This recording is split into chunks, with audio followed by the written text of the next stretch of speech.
Hello, everybody. It's me, Angel Benton, and it is time for another edition of Angel Sudsy Recaps. And today I'm talking about Bold and Beautiful. Although I will say what's been really annoying is I had some hot soup earlier today and I burned my tongue.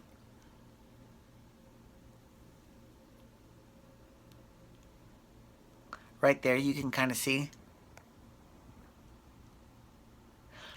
So it really hurts.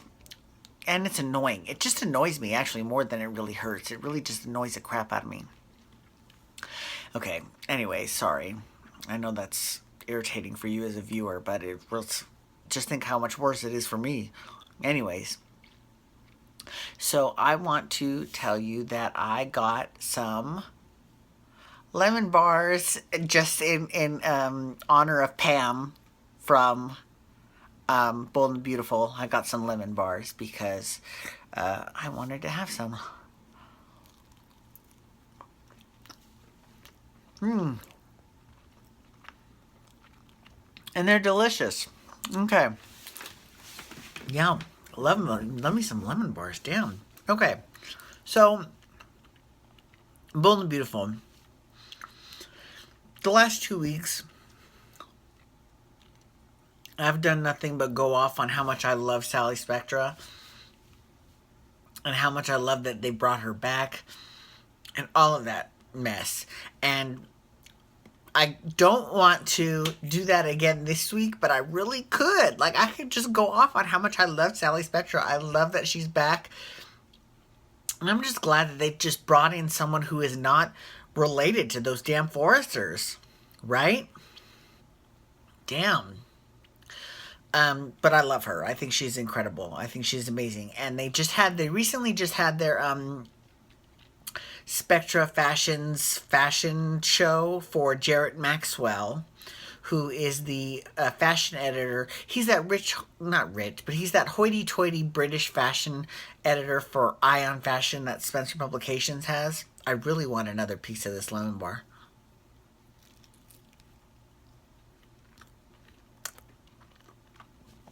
Sorry, it's really good. And I bet you if I worked in the Forrester office with Pam, I'd probably feel the same way about her lemon bars too. It's good. And you know what?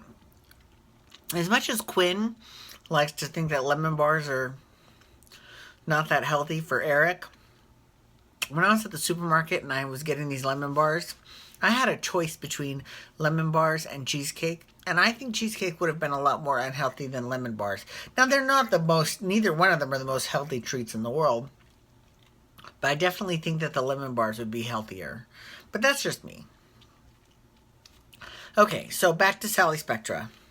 The one thing I don't care for about Sally Spectra is that, you know, they're building a rivalry between her and Bill. And it just seems, I'm not going to lie, it seems a little bit creepy to me that he's so concerned with this young girl because she's a young girl. I'm not going to lie, you know? She's a fierce young girl.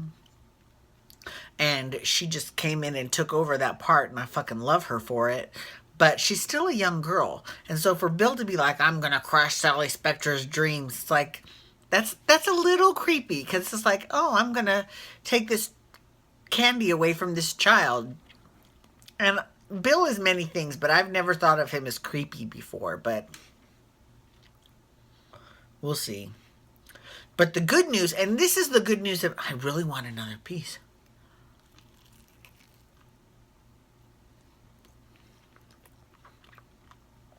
So good. Okay.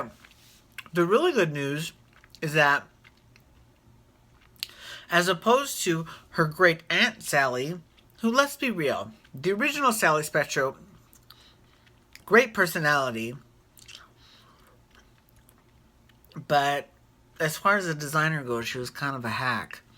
I mean, her whole career was basically stealing from the Foresters. And you kind of rooted for Stephanie. You didn't really like Sally that much. Now, this generation, it's completely the opposite. You are totally rooting for Sally Spectra, and you're not rooting for Steffi Forrester, right? Steffi's not even a designer. And not just that, but Sally's designs are actually kind of good. It's just a little piece this time. And Jarrett Maxwell was like, I don't know if I can write something so horrible. I'm the only person that was there, and they weren't that bad. And that's where it's a little bit creepy that Bill's like, you're going to write this horrible review and you're going to kill Sally Spectra's dreams. I mean, that's just kind of, it's a little creepy. But maybe Sally Spectra will meet Katie and they can team up against Bill. Or, I mean, Katie is more age appropriate to Bill and Sally Spectra is not. So it just seems a little bit unfair that he wants to take down Sally Spectra's dreams. I mean, like, that's a little bit harsh, you know? I don't know. You know who has been absent for a lot of this? Has been Liam and Wyatt. I want to know what they feel about that. Do they know about their father, Bill Spencer, telling Jarrett Maxwell that he has to write this horrible review of Spectra Fashions? Do they know about that he wants the Spectra Fashions building? Do they know that he is wanting to kill Sally Spectra's dreams? No, I don't think that they do. I don't think anybody does. Excuse me. So, I know I keep looking at the lemon bar, but I'm going to let it go. I'm not going to have any more for the rest of this Sudsy recap, I promise. The last thing you guys want to do is just sit there and watch me eat, but it's good. Okay, anyways, so, we'll see how that happens when they find out, because I doubt that neither one of them will be super thrilled about it either, right? I know that what's going to happen is that Sally is going to end up convincing Thomas, because Thomas has been having nothing but run-ins with both his father and his sister, he's working for, both of them. And he's pretty much had it. Like, he's really irritated that he was glossed over for the CEO position. Now, in all fairness to Steffi, which, write this day down because I'm never going to be this fair to her before ever, but in all fairness, he was not in town when they made that decision. So that's what happens. It's the 11th commandment, thou snoozeth, thou loseth, right? As opposed to the 12th commandment, finders, keepers, losers, weepers. Actually, that's kind of the same commandment, actually.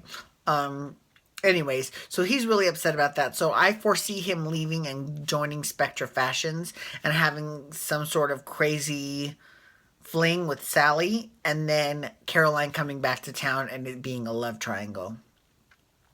We'll see what happens. Caroline has been MIA for a long time.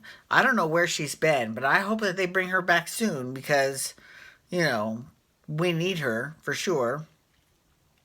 I just think it would be interesting to see. And plus, I don't know. It would just be interesting to see that dynamic just because we've got new blood on the canvas, and that's great. I think it's wonderful. There's so many. If I saw one more love triangle between, they were all related, Remember Thomas kissed Ivy? That's his cousin. That's a little gross. And even though she's not related by blood, that's still a little bit gross. Rick used to date Steffi. He's her uncle. Now, granted, not by blood, but still, it's just gross. Everything is, and now they've got this whole Quinn and Ridge, and I haven't talked about that because I really don't care for that, but she's a stepmother.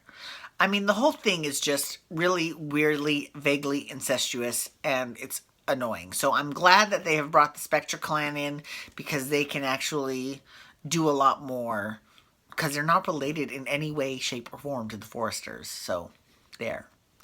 Anyways, thank you so much for logging on today. I cannot wait till I'm done because I'm going to totally eat the hell out of the rest of this lemon bar. Thank you for logging on today. I do appreciate it. You can follow me on Twitter at AngelBenton. Excuse me. You can also hashtag Bold and Beautiful to talk bold and beautiful, or you can hashtag RHOA or Real Housewife shit to talk the Real Housewives of Atlanta, because that's coming up on the next Sudsy recap. So peace out, everyone. Have a wonderful day. Wubba, wubba, wubba.